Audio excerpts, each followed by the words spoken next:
আসসালামু আলাইকুম। আমি এই মুহূর্তে দাঁড়িয়ে আছি ঢাকা হাইকোর্টের সামনে এবং শিক্ষা ভবনের অপর পাশে। আপনারা ভিডিওতে দেখতে পাচ্ছেন যে অচেতন অবস্থায় এক যুবক রাস্তার পাশে শুয়ে আছে। তার পায়ের অবস্থা খুবই খারাপ। সে বর্তমান অচেতন অবস্থায় পড়ে আছে এবং তার মুখে মাছি বসতেছে, মাছি বন করতেছে।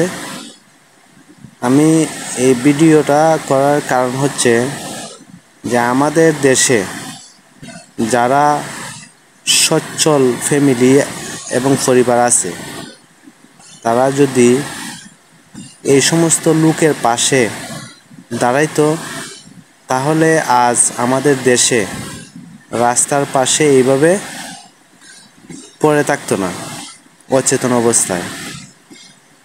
যাই হোক, আমি এই ভিডিওটা করার কারণ হচ্ছে আমার সাথে যারা ফেসবুকে অ্যাড আছেন, ভিডিওটি শেয়ার করে দিবেন যাহাতে মানবিক সংগঠন এবং মানবিক মানুষ যারা আছে তারা যাহাতে এই ভিডিওটি দেখতে পায়।